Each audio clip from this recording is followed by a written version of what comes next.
ரஞ்சித் சொல்ற ஃபார்முலாவை வந்து திருமாவளவன் ஏத்துக்க முடியாது.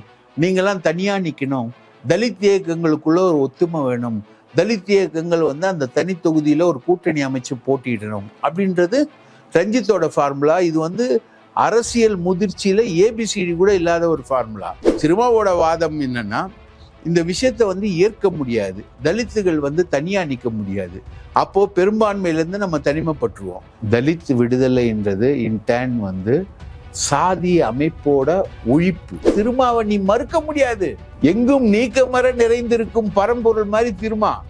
தலித் மக்களுக்கான அரசியல்ல திருமாவோட ரோல் வந்து பரம்பொருளோட ரோல். எங்கும் நீக்கமர நிறைந்திருக்கும் ஒரு தலைவர். ஒரு காலத்துல திருமா நடந்தாருன்னா அங்கங்க பத்திக்கும், அடி தடி. போன உடனே ஒரு 10 பேர் கேஸ் வாங்குவான். ஒரு ஊருக்குள்ள போனார்னா ஒரு 10 பேர் கேஸ் வாங்குவான்.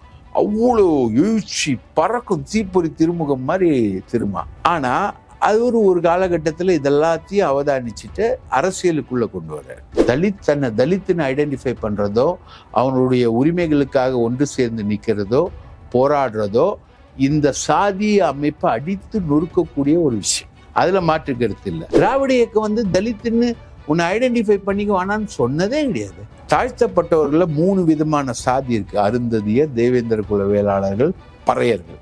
இவங்க வந்து ஒன்னானாங்கன்னா தமிழகத்துல டு த டியூன் ஆஃப் 40% ஓட்டுக்கு வந்து இவங்க கான்ட்ரிபியூட் ஆவாங்க. யுனைடெட் தலித் ஒற்றுமை உருவாகணும் அப்படின்றது ஓகே, ஃபைன். அது வரைக்கும் தான் ஃபைன்.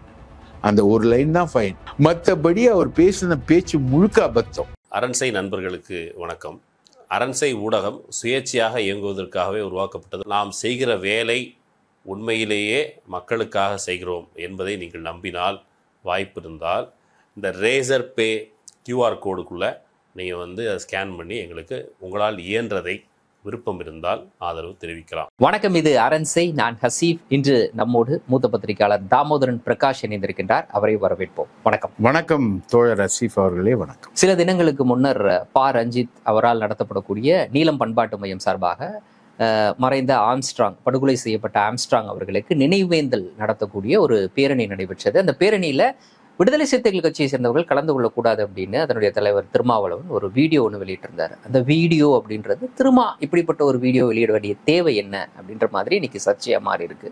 பல மூத்த பத்திரிகையாளர்கள் எல்லாம் கூட திருமாவிடமிருந்து நாங்கள் இதை எதிர்பார்க்கவில்லை அப்படின்ற கருத்துக்கள் எல்லாம் தொடர்ந்து சொல்லிக்கிட்டு இருக்காங்க.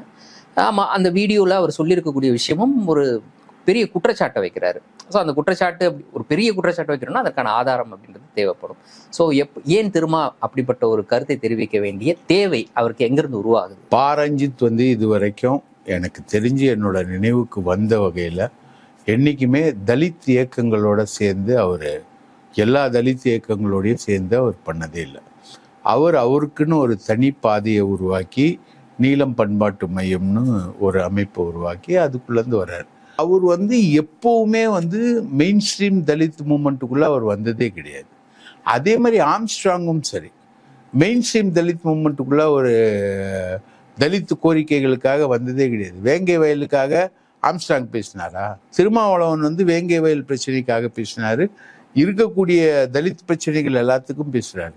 ஸ்ரீமதி வழக்குல தலித்துகள் மேல வந்து பொய் வழக்கு போடப்பட்டப்போ அதை கண்டிச்சு இயக்கம் நடத்துறது திருமாவளவன், ஆம்ஸ்ட்ராங் இல்ல, ரஞ்சித் இல்ல. செல்வ பெருந்தகைன்னு ஒரு தலித் தலைவர், தலித் இனத்தை சார்ந்த ஒரு தலைவர், அவரு வரல. பாஜகல நிறைய பேர் இருக்காங்க தலித் தலைவர்கள்னு சொல்லக்கூடிய ஆட்கள், அவங்க வரல. ஏன் முருகன் வந்திருக்கலாம்ல, முருகன், அவர் கூட வரல. ஸோ அவங்களுக்கு அழைப்பு கொடுக்கலன்றது வச்சுக்கோங்க. திருமாவுக்கும் இவங்க வந்து அழைப்பு கொடுக்கல. இவங்க வந்து ஒரு பேரலல் இயக்கம்ன்ற அடிப்படையில் இதுடைய நோக்கங்கள் மேல வந்து எல்லாருக்குமே ஒரு டவுட்ஃபுல்னஸ் இருக்கு. அது வெறும் நினைவேந்தல் மட்டுமல்ல, அதுக்கு பின்னாடி ஒரு அரசியல் இருக்கு. வெறும் நினைவேந்தல்னா எல்லாருமே போயிடலாம். அங்க வந்து திமுக எதிர்ப்பு கருத்துக்கள் வருதுன்னா நீங்க பயப்படுறீங்க. நீங்க என்ன யோசிக்கிறீங்க? நீங்க எப்படி அதுக்கெல்லாம் பயப்படலாம்? கிரிட்டிசிசம் வந்து உங்களுக்கு வரக்கூடாதா? கிரிட்டிசிசம் வந்தா நீங்க பயந்துருவீங்களா அப்படின்லாம் கேள்வி கேட்கிறாங்க. நியாயமான கேள்வி தானே. கிரிட்டிசிசம் வரலாம் சார். யாருமே கிரிட்டிசிசத்தை வந்து எதிர்க்கிறவங்க எல்லாம் கிடையாது. இப்ப நம்ம பேசக்கூடிய நம்மளே வந்து ஆம்ஸ்ட்ராங் படுகொலையில வந்து போலீஸோட ஃபெயிலியர்ன்றத நம்ம வந்து அரண்சையிலேயே நம்ம வந்து ரெக்கார்ட் பண்ணியிருக்கோம். போலீஸோட இன்டெலிஜென்ஸ் ஃபெயிலியர், ஓசிஐயுன்ற அமைப்பு வந்து இவ்வளோ ரவுடிகள் ஆர்கனைஸ் ஆகிறத வந்து அவங்க ப்ரிவென்ட் பண்ணுறதுக்கான மெஷர்மெண்ட் வந்து அவங்க எடுக்கலை. 58 கொலை தான் நடந்தது போன வருஷத்தில், இந்த டைமில் 65 கொலை நடந்தது, இப்போ வந்து 58 கொலை நடந்ததுன்னு சிரிச்சுக்கிட்டே சந்தீப் ராய் ரத்தோன்ற ஒரு கமிஷனர் ப்ரெஸ் மீட் கொடுத்தாரு. அதை வந்து எல்லாருமே விமர்சனம் பண்ணுறோம். சார், விமர்சனம் வராமல் எப்படி சார் இருக்க முடியும்? விமர்சனம் வராமல் சட்டமன்றம் எப்படி சார் நடக்கும்? அதிமுக வந்து பேசுறதெல்லாம் வந்து தமிழகத்தில் அதிமுக பேசுறது விமர்சனம் இல்லையா? அண்ணாமலை வந்து இதுவரைக்கும் ஒவ்வொரு நொடியிலையும் வந்து பாஜகவினர் பேசுறது விமர்சனம் இல்லையா? மின்கட்டண உயர்வை எதிர்த்து சிபிஎம் போராட்டம் நடத்தினது விமர்சனம் இல்லையா? ரைட்டுங்களா? ஸ்ரீமதி இஷ்யூ உட்பட தலித் இஷ்யூல ஒவ்வொரு இஷ்யூலையும் திருமாவளவன் ரியாக்ட் பண்ணதெல்லாம் விமர்சனம் இல்லையா? இந்த ஆட்சி மேல நடந்த விமர்சனம் இல்லையா? காங்கிரஸ் இப்போ கார்த்திக் சிதம்பரம் வந்து காங்கிரஸ் வந்து சட்டம் ஒழுங்கு பிரச்சனையெல்லாம் பேசணும் அப்படின்னு சொல்லிட்டு கார்த்திக் சிதம்பரம் பேசுறாரு, அது விமர்சனம் இல்லையா? எந்த உலகத்துல இருக்காங்க இவங்க? விமர்சனங்கள் வராம இந்த நவீன காலத்துல எதுவுமே நடக்காது. ஆனா இந்த சொல்ற ஆட்கள் சொல்லக்கூடிய விமர்சனம் என்ன தெரியுங்களா? இந்த அவங்க வார்த்தையே நான் போடுறேன், பஞ்சமா பாதகம் செய்யக்கூடிய ஆட்சி, கொள்ளையடிக்கக்கூடிய ஆட்சி. பஞ்சமா பாதகம், பாதகத்திலேயே மோசமான பாதகம் பஞ்சமா பாதகம். நீங்க சொல்றது ஒரு மூத்த பத்திரிகையாளர் பயன்படுத்திய வார்த்தை, ரஞ்சித் கிடையாது. ரஞ்சித் கிடையாது. பஞ்சமா பாதகம் நடக்கிற ஆட்சி, கொள்ளையடிக்கிற ஆட்சி. இந்த கருத்துக்களை எல்லாம் நீங்க விஷமா கக்கிட்டு நீங்க ரஞ்சித்தை ஆதரிக்கிறீங்க. ரஞ்சித் சொல்ற ஃபார்முலாவை வந்து திருமாவளவன் ஏத்துக்க முடியாது.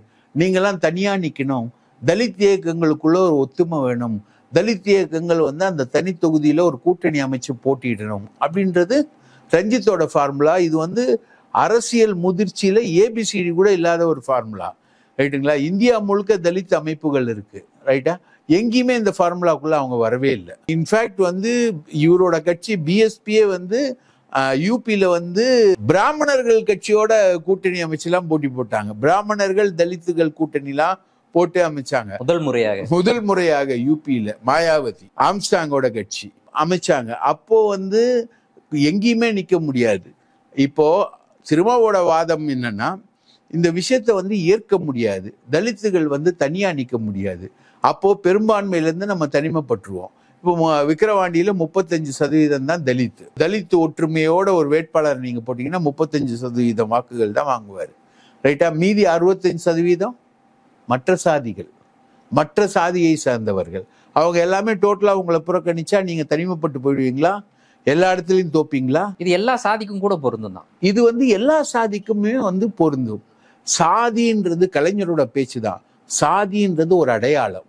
அந்த சாதியை வச்சு நடக்கக்கூடிய வர்ணாசிரம ஒடுக்குமுறையை எதிர்த்து போராடுவதற்கான ஒரு அடையாளம் தான் சாதி. அந்த வகையில் தான் சாதி பயன்படுத்தப்பட வேண்டும். இது கலைஞரோட பேச்சு. அதை தாண்டி சாதி பயன்படுத்தப்படக்கூடாது. அந்த அடையாளத்தை பயன்படுத்துங்கள், ஆனால் அந்த அடையாளமாகவே மாறிவிடாதீர்கள். ஆனா இதுல இன்னொரு வித்தியாசம் இருக்குல்ல. இப்போ ஒரு ஒடுக்கக்கூடிய சாதி அந்த அடையாளத்தை பயன்படுத்துவதற்கும் ஒடுக்கப்படுற சாதி அந்த அடையாளத்தை பயன்படுத்துவதற்கும் வித்தியாசம் இருக்குல்ல. ரெண்டு பேரையும் ஒரே தட்டுல வச்சு எப்படி நம்ம பார்க்கிறோம்? ரஞ்சித் வந்து நான் ஒடுக்கப்படக்கூடிய ஒரு சாதி, அந்த சாதிக்காக பேசுறேன் அப்படின்னு சொல்லிட்டு இன்னைக்கு நீதி கேட்டு பேசுவதற்கும், ஒடுக்குவதற்காகவே ஒருத்தர் வந்து தன்னுடைய சாதி பெருமையை பேசுவதற்கும் வித்தியாசம் இருக்குல்ல. தலித் விடுதலைன்றது இன்டேன் வந்து சாதி அமைப்போட ஒழிப்பு. வர்ணாசிரம தர்மத்துல இல்லாதவங்க தலித்து. ரைட்டா? காலில் பிறந்தவன், தலையில பிறந்தவன் அப்படிலாம் சொல்லக்கூடிய ஆட்கள்ல இல்லாதவங்க தலித்து. ஏன்னா அந்த ஆதி திராவிட மக்கள் வந்து முதல்ல அடிப்படையிலேயே வந்து அவங்க இந்த சாதி அமைப்பை ஏற்காம அந்த இந்துன்ற அந்த சிஸ்டத்தை விட்டு வெளியே ஒதுக்கப்பட்டவங்களா தான் இருந்தாங்க. சமண மத இலக்கியம் தான் மணிமேகலை, சிலப்பதிகாரம், சீவக சிந்தாமணி, வளையாபதி, குண்டலகேசி, இதெல்லாமே சமண பௌத்த மத இலக்கியங்கள். இது எதுவுமே இந்து மத இலக்கியங்கள் கிடையாது. தேவாரம், திருவாசகம் தான் இந்து மத இலக்கியங்கள். ரைட்டுங்களா? மகாபாரதம், ராமாயணம்லாம் வடக்குல இருந்து வந்த இலக்கியங்கள். இந்த அடிப்படையான தமிழ் இலக்கியங்கள் எல்லாமே சமண பௌத்த மத இலக்கியங்கள். சமணர்களாகவும் பௌத்தர்களாகவும் சாதி இல்லாமல் வாழ்ந்த தமிழினம். அவர்கள் இந்த சாதி அமைப்பை ஏற்கல. தலித் விடுதலை என்பது ஒரு விதத்துல இந்த சாதிய கட்டமைப்பை நொறுக்கிற விடுதலை. நேபாள் ரெவல்யூஷனை பத்தி சொல்லும்போது, நேபாள் கம்யூனிஸ்ட் பார்ட்டியில சிபிஎம்எல் நேபாளில் மேஜர் வாரியர்ஸ் எல்லாருமே தலித்துகள். ஏன்னா அது முதல் இந்து ராஜ்யம். அங்கிருந்த சாதிய ஒடுக்குமுறை என்பது மிக அதிகம் நேபாளில். அதை எதிர்த்து போராடணும்னு போது அவன் எம்எல் அமைப்புக்குள்ள வரான், ரிபலா மாறுறான், துப்பாக்கி ஏந்துறான், போராடுறான். அது மிகுது, அவங்க ஆட்சிக்கு வர்றாங்க. தலித் எழுச்சியுடைய ஒரு அடையாளம் தான் சிபிஎம்எல் நேபாள். இது இந்த தலித்தியம் எப்படி போகும், எப்படி டிராவல் ஆகும் அப்படின்றதுக்கான ஒரு உதாரணம். இப்போ தஞ்சை கீழ்வெண்மணி தலித் இஷ்யூ தான். சீனிவாச ராவ் உயர் வகுப்பை சார்ந்தவர். ஆனா அவர் ஒரு கம்யூனிஸ்டா அங்க ஆர்கனைஸ் பண்ணது தலித்துகளை. அதுதான் கீழ்வெண்மணி இஷ்யூ. தலித் விடுதலை என்பது நீங்க அடிப்படையில நீங்க பாத்தீங்கன்னா அந்த சாதிய சிஸ்டத்தை கம்ப்ளீட்டா பிரேக்கப் பண்ணும். அதுதான் தலித் விடுதலையுடைய பெரிய சாராம்சம். அதுதான் கன்ஷிராம் உட்பட பலர் அந்த அந்த நோக்கத்துல கொண்டு போறாங்க. அம்பேத்கருடைய ஸ்பெஷாலிட்டி என்னன்னா அந்த தலித் விடுதலை இந்தியன் கான்ஸ்டிடியூஷனுக்குள்ள கொண்டு வந்துட்டார். அவர் சட்டமாக்கிட்டார். தலித் விடுதலையோட கான்செப்ட் எல்லாத்தையுமே அவர் சட்டமாக்கிட்டார். அதனாலதான் தீண்டாமை பாவச் செயல், தீண்டாமை ஒரு குற்றம் அப்படின்னு வந்திருக்கு. ஒருவேளை அன்னைக்கு பாஜகவினர் அதிகாரத்தில் இருந்தானா அம்பேத்கருடைய கான்ஸ்டிடியூஷன் வந்திருக்காது, வேற மாதிரி வந்திருக்கும். அது நேருன்ற ஒரு சோசியலிஸ்ட் தலைமையில அது இருந்ததுனால அது வந்துச்சுன்னு வச்சுக்கோங்க, இந்தியன் கான்ஸ்டிடியூஷன். ஸோ தலித் தன்னை ஐடென்டிஃபை பண்றது தப்பே கிடையாது. தன்னை தலித்துன்னு ஐடென்டிஃபை பண்றதோ, அவனுடைய உரிமைகளுக்காக ஒன்று சேர்ந்து நிற்கிறதோ, போராடுறதோ இந்த சாதிய அமைப்பை அடித்து நொறுக்கக்கூடிய ஒரு விஷயம். அதுல மாற்று கருத்து இல்லை. அதனால ஒடுக்கப்பட்டவங்க தங்களை சாதிய அமைப்பா ஐடென்டிஃபை பண்றதும் தங்களுடைய உரிமைகளுக்காக போராடுறதும் முக்கியம். ஏன்னா 2000 வருஷமா நிலம்ன்றதே இல்லாத மக்கள், நில உடைமைக்கு போகாத மக்கள், நிலம் வழங்கப்படாத மக்கள், அவங்களுக்கு ஒரு துண்டு நிலம். இப்போ பூவை மூர்த்தி எல்லாம் இன்னைக்கு வரைக்கும் பெரிய அளவுக்கு கொண்டாடுறாங்க அந்த பகுதிகள்லன்னு பார்க்கும்போது லேண்ட் இஷ்யூல அவர் தலித் பக்கம் நின்னார். ஸோ அந்த நில உடைமைக்கான போராட்டம் என்பது, ஏன்னா இங்க நிலம் பிரித்து கொடுப்பது என்கிற நில சீர்திருத்தம் என்பது இந்தியாவில் முறையாக அமுல்படுத்தப்படவில்லை. இந்தியா முழுக்கவே அந்த ப்ராப்ளம் இருக்கு. நில சீர்திருத்தம் இல்லை. பெங்கால்ல ஓரளவுக்கு நடந்திருக்கு, கேரளால கொஞ்சம் நடந்திருக்கு, தமிழ்நாட்டில் கொஞ்சம் நடந்தது. அதை தாண்டி வேற எங்கேயுமே நில சீர்திருத்தம் என்பது இல்லை. நில சீர்திருத்தம் என்பது இல்லாம போகும்போது அந்த சாதிய படிமங்கள் மேல வரும். அந்த சாதிய படிமங்கள் மேல வரும்போது பல்வேறு விஷயங்கள் வரும். இங்க மற்ற சாதியினர் இப்போ வன்னியர் உட்பட பலர் தங்களை ஐடென்டிஃபை பண்ணிக்கிறாங்க அப்படின்னா எம்பிசி தலித்தை விட கொஞ்சம் மேல, அவ்வளவுதான். தலித்துகளுக்கும் அவங்களுக்கு ஒன்றும் பெரிய அளவுக்கு வித்தியாசம் எல்லாம் கிடையாது, கொஞ்சம் மேல. அவங்க பிற்படுத்தப்பட்டவர்கள், தாழ்த்தப்பட்டவர்கள் மோதல் தான் இன்னைக்கு ஒரு பெரிய மோதலாவே தமிழகம் முழுக்க மாறி இருக்கு. ஸோ நீங்க சொல்லக்கூடிய அந்த கொஸ்டின் பிற்படுத்தப்பட்டவர்களுக்கும் தாழ்த்தப்பட்டவர்களுக்கும் நடக்கக்கூடிய மோதல்ல தன்னை தலித்துன்னு ஒருத்தன் ஐடென்டிஃபை பண்ணிக்கிறது, ஒன்னா சேர்றதும் தப்பே கிடையாது. அதே விஷயம்தான் கலைஞர் சொல்றாரு. உங்களுடைய சாதியை நீங்கள் உங்களை அடையாளப்படுத்துவதற்கான, முன்னேறுவதற்கான ஒரு கருவியாக பயன்படுத்தி கொள்ளுங்கள். எப்படி தென்னை மரத்தில் பிறக்கக்கூடிய ஓலைகள் தனித்தனியாக இருந்தாலும் அவையெல்லாம் ஒன்றோடொன்று பின்னி பிணைந்து நிழல் தரும் பந்தல் தரும் ஓலைகளாக பின்னி பிணையப்பட்டு உருவாக்கப்படுகிறதோ அது போலத்தான் இடஒதுக்கீடு. அதற்காகத்தான் இடஒதுக்கீடு. மற்ற விஷயங்கள் சாதியமற்ற சமுதாயம் அமைய வேண்டும், எப்படி மதசார்பற்ற சமுதாயம் அமைய வேண்டும் என்று சொல்கிறோமோ அதுபோல சாதியமற்ற சமுதாயம் அமைய வேண்டும் அப்படின்றது தான் திமுகவுடைய கொள்கைன்னு டிக்ளேர் ஆகுது. ஸோ இதுதான் திராவிட இயக்கத்தோட கான்ட்ரிபியூஷன் டுவர்ட்ஸ் சொசைட்டி. ஸோ இந்த ஆர்கனைசிங்கை யாரும் தப்பா சொல்லியே.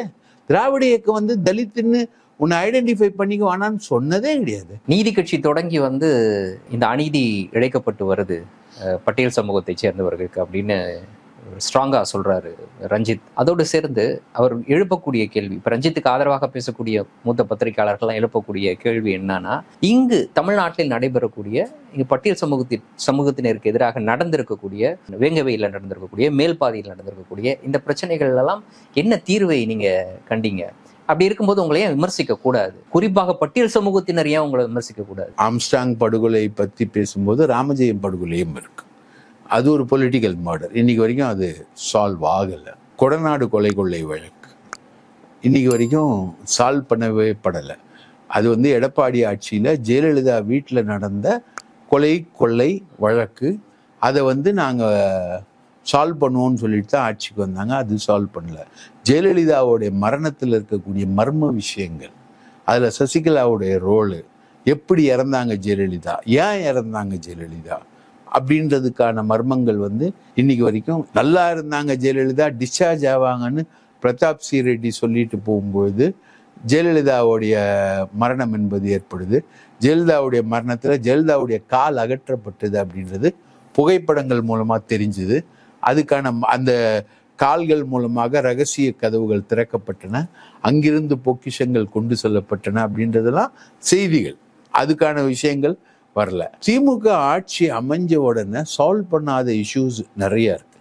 அதில் வேங்கை வயல் ஒன்று, அதுக்கப்புறம் நீங்கள் ராமஜெயம் கொலை வழக்கு, கொடநாடு, ஜெயலலிதாவுடைய மர்மம். ஏற்கனவே வந்து சால்வ் பண்ணாம பல வழக்குகள் இருக்கு அப்படின்றத நீங்க வேங்கை வயலோட ஒப்பிட்டு சொல்றீங்களா? ஆமா, இப்போ வந்து சால்வ் பண்ணப்படாத இஷ்யூஸ் வந்து இந்த கவர்மெண்ட்ல இருக்கு. அது வந்து மறுக்கல.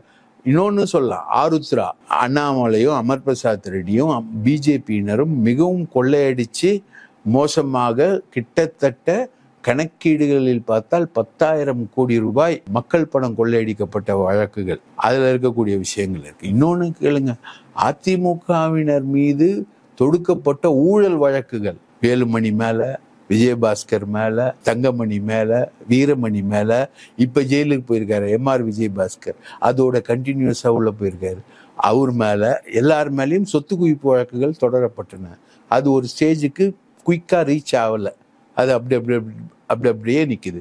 இதெல்லாம் வந்து திமுக அரசுல இருக்கக்கூடிய பலவீனங்கள். நான் அதெல்லாம் இல்லைன்னு சொல்லலை. ஆனா நீங்க இதை வந்து கூர்மையா கொண்டு போறது எங்க கொண்டு போறீங்க? நான் சொன்னது இவ்வளோ விஷயம் பெண்டிங் இருக்கு. ஆனா நீங்க எங்க கொண்டு போறீங்க? கூர்மையா தலித் இஷ்யூக்குள்ள கொண்டு போறீங்க. பஞ்சமா பாதகம் செய்யும் அரசு, கொள்ளையடிக்கும் அரசுன்னு வார்த்தைகளை போட்டு கொண்டு போறீங்க. இதே வேலையை முன்னாடி யார் செஞ்சா? அண்ணன் சவுக்கு சங்கர் செஞ்சார்.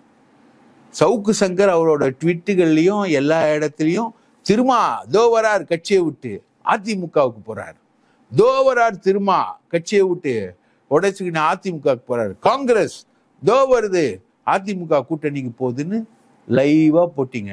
இதே வன்னி அரசு தன்னோட பேட்டியில சவுக்கு சங்கர் வந்து எங்கிட்ட கூட்டணி வந்து மாறுறது சம்பந்தமா வந்து பேச்சுவார்த்தை நடத்தினார்னு அவரும் வெளிப்படுத்தி பேட்டியெல்லாம் கொடுத்தாரு.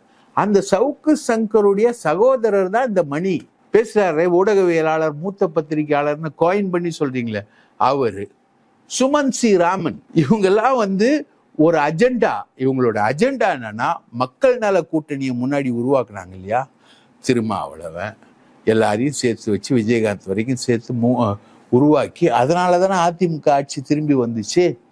அந்த அதிமுக ஆட்சியை திருப்பி கொண்டு வந்த அந்த மக்கள் நல கூட்டணியில சசிகலா நடராஜன் ஒர்க் பண்றாரு. எப்படி ஒர்க் பண்றாருன்னா, விஜயகாந்த் போயிட்டு ஹைதராபாத்ல கலாநிதி மாறனோட பேசி முடிச்சு எல்லாமே முடிந்தது. கலைஞர் சொல்றாரு பழம் நழுவி பாலில் விழுந்ததுன்னு. உடனே பிரேமலதா கிட்ட பேசி இங்க அதிமுக கூட்டணிக்கு ரெடி பண்றாங்க. இந்த அளவுக்கான எலக்டோரல் ப்ராசஸ் வந்து எல்லா இடத்துலையுமே இவங்க வந்து ஒர்க் பண்ணுவாங்க. சசிகலா நடராஜன் உருவாக்குனதுதான் மக்கள் நல கூட்டணி. ஏற்கனவே அந்த ஒர்க் பேட்டர்னு, அந்த பேட்டர்னை, அந்த ஒரு ப்ரோக்ராமை ஒவ்வொருத்தருக்கும் மூத்த பத்திரிகையாளர் மணிதான் ஒவ்வொருத்தருக்கும் அஜெண்டா இருக்கும், எல்லாருக்குமே அஜெண்டா இருக்கும். ரஞ்சித்துக்கு ஒரு அஜெண்டா இருக்கும். ரஞ்சித் ஒரு தலைவராக வரலாம், ஒரு ஆசைப்படக்கூடாதான்னு ஆசைப்படட்டும். எனக்கு கூட ஒரு ஆசை இருக்கு, இந்த நாடு நல்ல சுபீட்சமா ஒரு நல்ல நாடா இது உருவாகணும், இந்த நாட்டுக்கு நல்ல நீதி கிடைக்கணும், ஒரு புரட்சி உருவாகணும் இந்த நாட்டிலன்னு எனக்கும் ஒரு ஆசை சின்ன வயசுல இருந்தே இருக்கு. இந்த நாட்டுக்கு புரட்சி வரணும்னு. சமதர்ம சோசியலிச குடியரசுன்னு அரசியல் சாசனத்துல இருக்கிறது வந்து நிஜத்துக்கு வரணும்னு எனக்கு கூட தான் ஆசை இருக்கு. ஒவ்வொருத்தருக்கும் ஒவ்வொரு ஆசைகள் இருக்குன்னு வச்சுக்கோங்களேன். இவருக்கு நீல ஆசை அதிகமா இருக்கு, ரஞ்சித்துக்கு இருக்கட்டும். ஆனா உங்களோட ஆசை என்ன? மணியோட ஆசை என்ன? சவுக்கு சங்கருடைய ஆசை என்ன? பஞ்சமா பாதகம்னு நீ சொல்றல்ல, பஞ்சமா பாதகம்ன்ற இந்த வார்த்தை யாரோட வார்த்தை? சவுக்கு சங்கரை வந்து நடவடிக்கை எடுத்ததுனால பஞ்சமா பாதக அரசு. விமர்சனத்தை நீங்க ஏத்துக்க மாட்டீங்களா? விமர்சனத்தை தாங்க மாட்டீங்களான்னா நான் தான் பதில் சொல்றேன். விமர்சனம் வராத இதுவே கிடையாது. சட்டமன்றம் முழுக்க விமர்சனம் தான், ரைட்டுங்களா? பொது மேடைகள் முழுக்க விமர்சனங்கள் தான், சமூக வலைத்தளங்கள் முழுக்க விமர்சனங்கள் தான். திமுக அரசு மேல விமர்சனங்கள் வராது இதுவே கிடையாது. சிபிஎம் போய் கலந்துகிட்டு இருக்கு, இந்த கூட்டத்துல சிபிஎம் போய் கலந்துகிட்டு இருக்கு. இந்த சிபிஎம் மக்கள் நல கூட்டணியில ஏற்கனவே இருந்த கட்சி, ரைட்டுங்களா? நாளைக்கு விஜய் வர போறாரு, விஜய் கூட எத்தனை பேர் போறாங்க, எப்படி அலைன் ஆக போறாங்க? அவர் வந்து லாங் டிரைவ் கூட்டணி பேச்சுவார்த்தை நடத்திக்கிட்டு இருக்காரு நடிகர் விஜய். இது ஒரு காம்பினேஷன் இருக்கு. இதுக்கு நடுவுல அதிமுக பாஜக காம்பினேஷன் ஒன்று இருக்கு. இவங்களுக்கு எல்லாருக்குமே ஒன்னே ஒண்ணுதான் ஆசிஃப், அதாவது பாமக ஓட்டு அதிமுகவுக்கு டிரான்ஸ்ஃபர் ஆக மாட்டேது, பாஜக ஓட்டு அதிமுகவுக்கு டிரான்ஸ்ஃபர் ஆக மாட்டேது. ஆனா இஸ்லாமியர்கள் ஓட்டும் தலித்துகள் ஓட்டும் திமுக கூட்டணிக்கு 300% டிரான்ஸ்ஃபர் ஆகும். அதைத்தான் வந்து ரஞ்சித் சுட்டி காமிக்கிறாரு. உங்களுக்கு நாங்க வாக்களிச்சோம், எங்களை நீங்க ஏமாத்திட்டீங்க அப்படின்னு பேசுறாரு. உங்களுக்கு நாங்க வாக்களிச்சோம், எங்களை நீங்க ஏமாத்திட்டீங்க அப்படின்றது அதுதான் சொல்றது. இது ஒரு இன்சிடென்ட். ஆம்ஸ்ட்ராங் படுகொலை என்பது ஒரு இன்சிடென்ட். அதுல தோல்விகள் இருக்கு, படிப்பினைகள் இருக்கு, கத்துக்க வேண்டிய பாடங்கள் இருக்கு. அதனாலதான் வந்து போலீஸ் அதிகாரிகள் மாற்றப்பட்டாங்க. இன்சிடென்ட் கிடையாது. காவல்துறையை பொறுத்த வரைக்கும் கடந்த 15 நாட்களாக டெய்லி ஏதாவது ஒரு தகவலை கசிய விடுறாங்க, அதை பத்திரிகையாளர்கள்லாம் பேசுறாங்க, ஒரு அஜெண்டாவை செட் பண்றாங்க, ஒரு நரேட்டிவை கிரியேட் பண்றாங்க. இதை நான் இதுக்கு முன்னாடி பார்த்ததே கிடையாது அப்படின்றாரு. மேனாம்போக்கில் அவருக்கு ஒரு அஜெண்டா இருக்கு. ஏற்கனவே சவுக்கு சங்கர் வந்து எந்தெந்த அஜெண்டால யார் யார்கிட்ட காசு வாங்கி பேசினாரு அப்படின்றது வந்து டேப் வைஸா ஆடியோ வைஸா வெளியில வந்தது. சவுக்கு விட்டுட்டு போன அஜெண்டாவை இவர் எடுக்கிறாரு. இன்னொன்று வந்து சுமன் ஸ்ரீராமன் என்ன சொல்றாரு, ஜேர்னலிஸ்டுகள் வந்து பத்திரிகையாளர்கள் வந்து ஒரு கட்சிக்கு ஆதரவான நிலை எடுக்கிறாங்க. நாங்கள் திமுகவை விமர்சிக்கிறோம் சார்.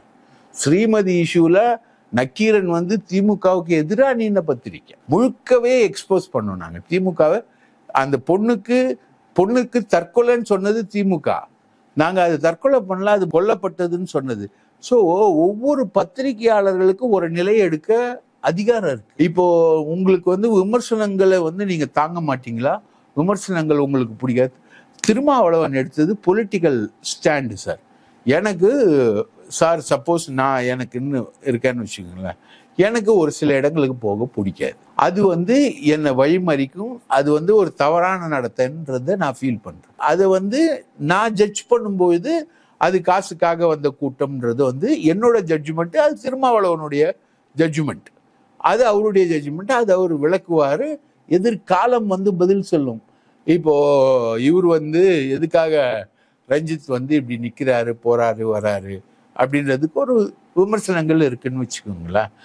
அந்த மாதிரி விமர்சனங்கள்ல அவர் நிப்பாரு, அவர் ப்ரூவ் பண்ணுவாரு. அவருக்கு ஒரு ஐடென்டிட்டி இருக்கு, அவரு சிபிஎம்க்கு ஒரு ஐடென்டிட்டி இருக்கு. சிபிஎம் போகுது அந்த இதுக்கு போகுது. ரைட்டுனா சிபிஎம்முக்கு ஆம்ஸ்ட்ராங் யாரு நல்லா தெரியும், ஆம்ஸ்ட்ராங்கோட கேரக்டர் குவாலிட்டிஸ் எல்லாமே தெரியும். பல இடங்கள்ல அவங்க வந்து எனக்கு தெரிஞ்சு பெரம்பூர்ல பல இடங்கள்ல ஆம்ஸ்ட்ராங் எதிர்த்து ஃபைட் பண்ணியிருக்காங்க. சிபிஎம் டிஒய்எஃப்ஐயா இருக்கும்பொழுது நாங்களே ஃபைட் பண்ணியிருக்கோம். டிஒய்எஃப்ஐயா இருக்கும்போது அந்த மாதிரி பல இடங்கள்ல அவர் ரங்கநாதன் கூட சேர்ந்துக்கிட்டு பல விஷயங்கள்ல ஈடுபடும் பொழுது சிபிஎம் ஃபைட் பண்ணியிருக்கு. அவங்களுக்கு எல்லாருக்குமே தெரியும். ஸோ அவங்க போறாங்க. இது ஒரு படுகொலை, இது கண்டிக்கணும், தலித் படுகொலை அப்படின்ற அடிப்படையில் போறாரு. வெட்டினவனும் தலித்து தான். இன்னைக்கு அந்த தலைவர் ஆனந்தன் சொல்றாரு, ஆற்காடு சுரேஷ் வந்து எங்க கட்சிக்காரன், ப்ளூ கலர் சட்டம் போட்டு சுத்திக்கிட்டு இருந்தான், எங்க கட்சியோட தீவிர தொண்டை. உன் தீவிர தொண்டை ஆற்காடு சுரேஷ். ஆற்காடு சுரேஷோட சகோதரை எதுக்கு உன் தலைவனை வெட்டுறான்? ஏடிஎம்கே வந்து பிஜேபியோட நல்லா செட்டில் ஆயிடுச்சு சார். அண்ணாமலையை அடுத்த வாரம் மாற்ற போறாங்க. இன்னைக்கு அண்ணாமலை டெல்லிக்கு போயிருக்காரு. தோல்வி அடைந்த மாநிலங்களோட ரிவ்யூ நடக்குது, அது மாற்ற போறாங்க. கேசவ விநாயகத்தையும் மாற்ற போறாங்க. அண்ணாமலையை மாற்றினோன்னா அதிமுக மறுபடியும் பிரமலகேட் ஆகிடும். எடப்பாடியும் அமித்ஷாவும் பேசிக்கிட்டு இருக்காங்க, 2 பேருமே பேசிக்கிட்டு இருக்காங்க. ரைட்டா? அதில் சசிகலா கொஸ்டினை முடிவு பண்ணுவாங்க, ஓபிஎஸ் கொஸ்டினை முடிவு பண்ணுவாங்க. இவங்களோட அலையன்ஸாக 2026 போகணும். ஸோ இவங்க வெற்றி பெறணும்னா திமுக கூட்டணி சதலம் அடையணும், திமுக கூட்டணி பிரேக் ஆகணும். அப்போ திமுக கூட்டணியை பிரேக் பண்ணுறதுக்கு என்னென்ன வாய்ப்பு கிடைக்கும் அதெல்லாம் யூஸ் பண்ணணும். அப்போ வாய்ப்பு கிடைக்கும் போது யூஸ் பண்ணுறதுக்கு ஆம்ஸ்ட்ராங் படுகொலை ஒரு வாய்ப்பு, கள்ளக்குறிச்சி கள்ளச்சாராய சாவு ஒரு வாய்ப்பு. இதெல்லாம் வந்து விமர்சனமா வைக்கும் பொழுது இது வந்து இந்த பொலிட்டிக்கல் மோட்டிவ் இருக்கு, இவங்க வந்து பாஜக அதிமுக கூட்டணியை பலப்படுத்துறதுக்கு தான் இந்த விமர்சனத்தை வைக்கிறாங்க அப்படின்னு நம்ம எப்படி பொத்தம்பொதுவா சொல்ல முடியும்? இத்தனைக்கும் ரஞ்சித் அவர்கள் பேசும் பொழுது பாஜகவுக்கு இடம் கிடையாது, நாங்க என்னைக்குமே பாஜகவுக்கு இடம் அளிக்க மாட்டோம்னு உறுதியா சொல்றாரு. அது ஒரு பிஎஸ்பி தலைவர் சாவுல இருந்து சொல்றாரு. அதுதான் சிரிப்பு. பிஎஸ்பிக்கும் பாஜகவுக்கும் சம்பந்தம் இல்லையா? பகுஜன் சமாஜ் கட்சிக்கும் பாஜகவுக்கும் தொடர்பே இல்லையா? எந்த இடத்துல இருந்து ரஞ்சித் எதை பேசுறாரு? பிஎஸ்பி வந்து யூபியில முழுக்க முழுக்க பாஜகவை சப்போர்ட் பண்ணி நிற்கக்கூடிய ஒரு மறைமுக அரசியல். ஒவைசிய சொல்லுவாங்க இல்லையா, எங்க போனாலும் அவர் ஓட்டை பிரிச்சு இஸ்லாமியர்களோட ஓட்டை பிரிச்சு பாஜக வர வைப்பாரு அப்படின்னு. மாதிரி தலித் தலைவர்களுடைய வாக்குகள் இப்போ மணி சொல்றா இல்லையா, காஷ்மீர்ல இருந்து கன்னியாகுமரி வரைக்கும் பிஜேபிக்கு பலியாகாமல் நிற்கக்கூடிய ஒரே தலைவர் திருமாவளவன். ரைட், உண்மை, நிற்கிறாரு. அவர் நினச்சிருந்தா மத்திய மந்திரி ஆயிருக்கலாம், அவர் நினைச்சிருந்தா பண்ணியிருக்கலாம். ஆனால் அவர் நிற்கிறாரு. பாமக போய் விழுந்துருச்சு.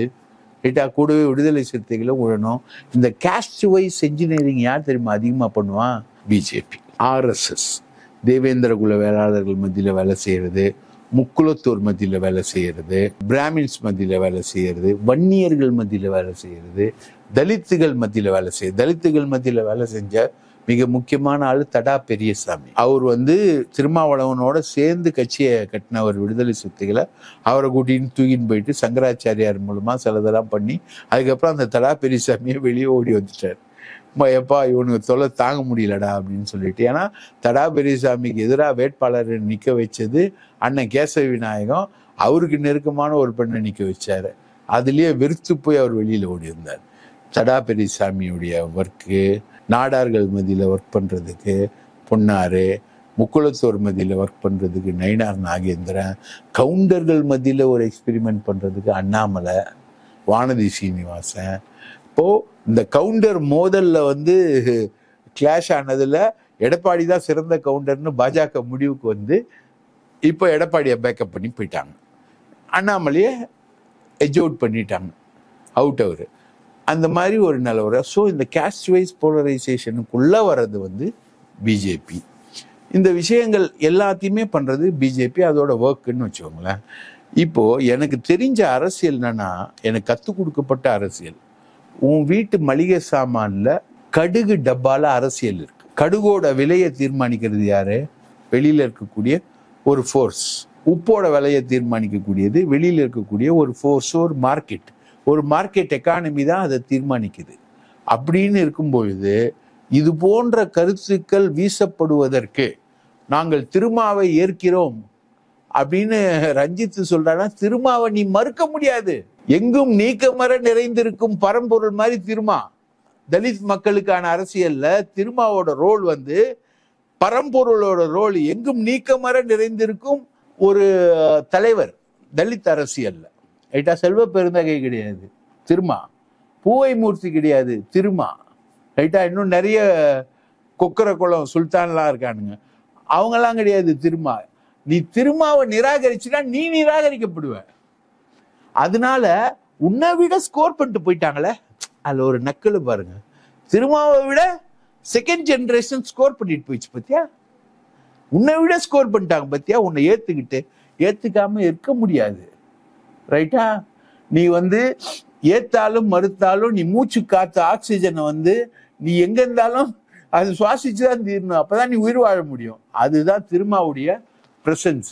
ஸோ அப்படிப்பட்ட திருமாவே வந்து இந்த எலிமெண்ட்ஸை பார்த்து பயப்படுறாரு. சென்னையே எங்க கண்ட்ரோல்ல இருந்தது, நீங்க ரவுடிங்கன்னு சொன்னா ஆமா ரவுடிங்க தான், வேற வழி இல்லை. ரஞ்சித் டிக்ளேர் பண்றார். நான் வாழ்க்கையில பார்த்ததுல பயங்கரமான இம்மெச்சூர் பேச்சு அது வந்து ரஞ்சித்தோட பேச்சாதான் இருக்கும். அந்த மாதிரிலாம் யாரும் பேச மாட்டாங்க. எந்த தலைவரும், திருமாவோ சரி வேற யாரோ சரி, சிபிஎம் தலைவர்களோ திமுக தலைவர்களோ மேடையில் ஏறிட்டு ஆமா நாங்க ரவுடி தான் அப்படின்னு யாரும் சொல்ல மாட்டாங்க. எங்களை ரவுடிகள் என்று தவறாக குற்றம் சாட்டுகிறார்கள். இப்படிதானே வரணும், இப்படிதானே பேசுவாங்க.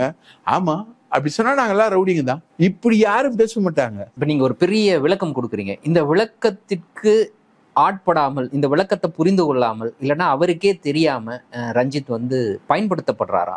இல்ல இந்த சூழலை வந்து அவர் அப்படி நோக்கி தள்ளுது, இந்த அரசியல் போதாமை காரணமாக அதை நோக்கி ஓடுறாரு, இதனால் பயனடையக்கூடியவர்கள் வெளியில இருந்து பார்த்து சந்தோஷப்பட்டுக்கிட்டு இருக்காங்க அப்படின்னு புரிஞ்சுக்கலாம். கண்டிப்பா அவருக்கு புரியாமல் போறாரு. அவருக்கு வந்து செல்ஃப் ப்ரொஜெக்ஷன், நான் பெரிய ஆளு அப்படின்னு. அடங்க மறு அத்து மீறி திமிரி எழு திருப்பி அடி AK-47 வாழ்க, இதுதான் விடுதலை சிறுத்தைகளுடைய ஆரம்ப முழக்கம். அதே மாதிரி நீங்க பாத்தீங்கன்னா இந்த சைட்ல வந்தீங்கன்னா பாமக, ஆண்ட பரம்பரை மீண்டும் ஒருமுறை ஆள நினைப்பதில் ஏது தடை. பாமக முக்குலத்தோர் ஆளணும், மற்றவெல்லாம் வாழணும். இது வந்து முக்குலத்தோர் சமுதாயத்துடைய முழக்கம். இதெல்லாமே சாதிய முழக்கங்கள், சாதிய விஷயங்களுக்கான விஷயங்கள். ஒரு காலத்துல இல்ல அந்த ரெண்டு முழக்கத்துக்கும் திருமா முன் வச்ச முழக்கத்துக்கும் வித்தியாசம். அது எப்படி சாதிய முழக்கம் ஆகும்? இது கேளுங்க, அது சாதிய சொல்லக்கூடிய முழக்கங்கள். ஓகே, இவங்க எல்லாமே ஆம்பளை பசங்கன்னா இதெல்லாம் ஆம்பளை பசங்க, ரைட்டா? இதுல ஒரு நல்ல பையனும் இருப்பான், கெட்ட பையனும் இருப்பான், ரைட்டா? அதுக்குள்ள நான் போல. இந்த முழக்கங்கள்லாம் ஒரு காலத்துல திரும்ப நடந்தாருன்னா அங்கங்க பத்திக்கும், அடி தடி. போன உடனே ஒரு 10 பேர் கேஸ் வாங்குவான். ஒரு ஊருக்குள்ள போனார்னா ஒரு 10 பேர் கேஸ் வாங்குவான். அவ்வளோ எழுச்சி பறக்கும், தீப்பொறி திருமுகம் மாதிரி திரும்ப. ஆனா அது ஒரு காலகட்டத்துல இதெல்லாத்தையும் அவதானிச்சுட்டு அரசியலுக்குள்ள கொண்டு வர்றாரு. வாக்கு அரசியலுக்குள்ள கொண்டு வர்றாரு. வாக்கு அரசியலுக்குள்ள மெதுவா வளர்ந்து இன்னைக்கு திருமாவை பத்தின ஒரு மிகப்பெரிய விவாதத்தை ஊடகங்கள் நடத்தக்கூடிய அளவுக்கு திருமா வந்திருக்காரு. நான் திருமாவளவனை முதல்ல இன்டர்வியூ பண்ணும்போது நக்கீரனுக்கு அவர் ஒரு பாயில அவர் அந்த மூலையில் உட்காருவேன், நான் இந்த மூலையில் உட்காருவேன், KK நகர்ல ஒரு வீட்டில். இதுதான் நான் பார்த்த திருமா. ஆனா இன்னைக்கு திருமா என்பது வந்து ஒரு மிகப்பெரிய எழுச்சி, மிகப்பெரிய வீச்சு, மிகப்பெரிய பேச்சு, ஒரு பெரிய தேரிக்கான ஒரு ஆளா உருவாயிருக்காரு. ஸோ இதுல எல்லாத்துலேயுமே அரசியல் இருக்கு. அப்போ இதுக்குள்ள நான் வரணும். அதான் ஆம்ஸ்டாங்கோட ட்ரை. ஆம்ஸ்டாங் ஆனால் ரொம்பலாம் ட்ரை பண்ணல, பொலிட்டிக்கலாலாம் ஆம்ஸ்டாங் ட்ரை பண்ணவே இல்லை. அதிகபட்சம் ஒரு கவுன்சிலர் தேர்தல் தான். ரஞ்சித் வந்து பேசுறாரு, தன்னை வெளிப்படுத்துகிறார். தன்னை வெளிப்படுத்திக்கிட்டு இருக்கும்போது அவரு வந்து ஒரு குழந்தை பேசுற மாதிரி பேசுறாரு. அரசியல்ல குழந்தை ரஞ்சித். அது பேசுனது மழலை, ரைட்டா? அது பேசுனது விஷயமே ஒன்றும் இல்லை. தலித் தலைவர்கள்லாம் வாங்க மேயர், நாங்க இல்லைன்னா ரிசர்வேஷன் இல்லைன்னா மேயர்னு. யார் சொன்னா ரிசர்வேஷன் இல்லாம மேயர் ஆனாங்க? 1947 இருந்து இருக்குடா. அது நான் புதுசா சொல்றேன். ரிசர்வேஷன், ஆமா ரிசர்வேஷன் தான். அதுலதான் வந்து தலித் தொகுதிகள் ஒதுக்குறாங்க. அதுல வந்து உள்ளாட்சி அமைப்புல வந்து சென்னை மாநகராட்சி வந்து தலித்துகளுக்குன்னு ஒதுக்கப்படுது. அதுலதான் பிரியா மேயர் ஆகுறாங்க. தலித் தொகுதியில ஜெயிச்சவங்க தான் கயல்விழி செல்வராஜ், ரைட்டு. அவங்களுக்கு வந்து மந்திரி சபையில இடம் கொடுக்குறாங்க, ரைட்டு. இதெல்லாம் எல்லாருக்குமே தெரியுமே. நீங்களாம் அதெல்லாம் விட்டுவாங்க, நில்லுங்க, போருங்க, நீங்கெல்லாம் உங்களுக்குள்ள கூட்டணி அமைங்க. அவர் சொன்னதுல ஒரே ஒரு நல்ல பாயிண்ட் தான் எனக்கு ரொம்ப பிடிச்ச பாயிண்ட். என்னன்னா, தாழ்த்தப்பட்டவர்கள 3 விதமான சாதி இருக்கு. அருந்ததியர், தேவேந்திர குல வேளாளர்கள், பறையர்கள். இந்த 3 சாதியினரும் ஒன்னாவாம பாத்துக்கிறாங்க. அது வந்து ஒரு பெரிய பாலிடிக்ஸ். இவங்க வந்து ஒன்னானாங்கன்னா தமிழகத்துல கன்னியாகுமரியிலிருந்து சென்னை வரைக்கும் இவங்க வந்து ஒரு டு த டியூன் ஆஃப் 40% ஓட்டுக்கு வந்து இவங்க கான்ட்ரிபியூட் ஆவாங்க. யுனைடெட் தலித் பட்டியல் சமூகத்தை அதுல வந்து பட்டியல் சமூகத்திலிருந்து வெளியேறணும்ன்றான் தேவேந்திர குல வேளாளர். அவங்க பட்டியல் சமூகத்துக்குள்ளேயே இல்லை, நாங்க வெளியே வரண்டா, நாங்க பட்டியல் சமூகமே இல்லைன்றான் அவன். ஸோ இந்த ஒற்றுமை உருவாகணும் அப்படின்றது ஓகே, ஃபைன். அது வரைக்கும் தான் ஃபைன். அந்த ஒரு லைன் தான் ஃபைன். மற்றபடி அவர் பேசின பேச்சு முழுக்க அபத்தம். இதை வந்து விமர்சனமா இல்ல, ஒரு தகுதியான பேச்சாவே எடுக்க முடியாது. ஆம்ஸ்டாங் படுகொலையில் இருக்கக்கூடிய அனுதாபத்துல இருக்கக்கூடியதுல நானும் ரவுடி தான் அப்படின்னு டிக்ளேர் பண்றது எந்த விதமான மெச்சூரிட்டின்னு இல்லை. நானும் தீவிரவாதி தான் அப்படின்னு டிக்ளேர் பண்ணுவீங்களா நீங்க? ரவுடிசம்ன்றது மக்களுடைய அடிப்படையான அம்பேத்கர் உருவாக்கின கான்ஸ்டியூஷனை மீறின ஒரு விஷயம். ரவுடிசம்ன்றது சட்டம் ஒழுங்கை கையில் எடுக்கிறது. அது நாங்களும் சட்டம் ஒழுங்கை கையில் எடுத்த ரவுடிகள் தான் அப்படின்னு தன்னைத்தானே ஒருத்தர் டிக்ளேர் பண்ணிக்கிறதுன்றது இது வரைக்கும் எந்த அரசியல் கட்சி தலைவரும் பண்ணது கிடையாது, ரைட்டா? நாங்க போராடுவோம். சாதியத்தை எதிர்த்து பேசக்கூடிய கலைஞரோட பேச்சை நான் கோட் பண்ணேன் இல்லைங்களா? சாதியத்தை எதிர்த்து பேசும்போது கூட சாதிய அடையாளத்தை எப்படி கையாளணும் அப்படின்ற திராவிட இயக்க பார்வையை தான் அவர் முன்வைக்கிறார். நான் ஒரு சாதின்னு கலைஞர் சொன்னதே கிடையாது. எம்ஜிஆர் தன்னை சாதியா சொன்னது கிடையாது. ஜெயலலிதா தன்னை சாதியா சொன்னது கிடையாது. ஜெயலலிதா தன்னை ரவுடியா சொன்னது கிடையாது. நான் ரவுடினா வந்து 75 போடுறா இல்ல ஹிஸ்டரி ஷீட் ஓபன் பண்ணான்னு கூடியிருக்கிற தொண்டனை எல்லாரையும் தூக்கி கொடுத்து விலை கொடுக்குற மாதிரி ஒரு பேச்சு. என்ன பேச்சு இது? இது வந்து விமர்சனமா? இது ஆட்சிக்கு எதிராக விமர்சனமா? இதை வந்து இவங்க தாங்க மாட்டாங்களா? இந்த ஆட்சி வந்து பஞ்சமா பாதகங்கள் பண்ணிக்கிட்டு இருக்க ஆட்சியா, கொள்ளையடிக்கிற ஆட்சியா? ஓகே, பஞ்சமா பாதகங்கள்னா என்ன பாதகம்? உன் ஃப்ரெண்டை தூக்கி உள்ள உட்கார வச்சான். உன் ஃப்ரெண்டு என்னென்ன பண்ணான்றதுக்கு ஒரு தனி யூடியூபே பேசி ஒரு 10 லட்சம் பேர் பார்த்துருக்கான். சவுக்கு சங்கர் அந்த அஜெண்டா. உனக்கு சவுக்கு சங்கருக்கு ஃபீடர் யாரு? எடப்பாடி பழனிசாமி, வேலுமணி, அண்ணாமலை. அப்போ அந்த ஃபீடு இன்னைக்கு வரைக்கும் தொடருது. இவர் போயிட்டு என்ன சொல்றாருன்னா, திமுக ஐடி விங் வந்து எங்களை மாதிரி இவரை விமர்சிக்கிற ஆட்கள் எல்லாம் ஃபீட் பண்ணுதுன்னு சொல்றாங்க. சத்தியமா இல்லப்பா. யாரா இருந்தா ஃபீட் பண்ண சொல்லுப்பா. கொஞ்சம் காசு கொஞ்சம் கஷ்டமாவே இருக்குது, கொஞ்சம் ஃபீட் பண்ண சொல்லு அவங்க. இதுதான் உண்மையான நிலவரம். விமர்சனங்கள் வரவேற்குது. விமர்சனங்களை பார்த்தா உங்களுக்கு ஆகாதா அப்படின்னா அரசியலே பண்ண முடியாது. வசவாளர் வாழ்கன்னாரு கலைஞர். வசவுகளை எதிர்கொள்ளாத கலைஞர் கிடையாது. தீச்சட்டியும் மூத்திர சட்டியும் எதிர்கொள்ளாத பெரியார் கிடையாது. எதிர்கருத்துக்களால் அண்ணா ஆல்சோ ஸ்போக்குன்னு எழுதின ஹிந்து அண்ணாவினுடைய பேச்சை போடுற அளவுக்கு அண்ணா இருந்தாரு. பறையர்கள் அப்படி இப்படின்னு சொல்லப்பட்டவங்கள ஆதி திராவிடர்கள்ன்ற ஒரு டைட்டிலுக்கு கொண்டு வந்த இயக்கம் திராவிட இயக்கம். இடஒதுக்கீடு கொடுத்த இயக்கம் அம்பேத்கரும் திராவிட இயக்கம். அம்பேத்கர், பெரியாரு, இந்த மாதிரி முற்போக்காளர்கள்லாம் இருக்காங்க. இவங்கெல்லாம் நாங்கள் ரவுடிகள் அப்படின்னு சொல்லிட்டு அம்பேத்கரும் டிக்ளேர் பண்ணல, பகுஜன் சமாஜ் கட்சி கன்ஷிராமும் டிக்ளேர் பண்ணல, மாயாவதியும் டிக்ளேர் பண்ணல, யாருமே டிக்ளேர் பண்ணல. பிஜேபிக்கு எதிராக பேசுறாங்களா இவங்கன்னா? பிஜேபிக்கு எதிராக மாயாவதி பேசவே முடியாது. பிஜேபி ஓங்கி வாயில குத்திடும். இன்றைய தினம் எங்களோடு இணைந்து பல்வேறு தகவல்களையும் கருத்துக்களையும் பகிர்ந்து கொண்டமைக்கு நன்றி. வாய்ப்பளித்ததற்கு மிக்க மீண்டும் ஒரு நேர்காணலில் சந்திப்போம். நன்றி நண்பர்களே.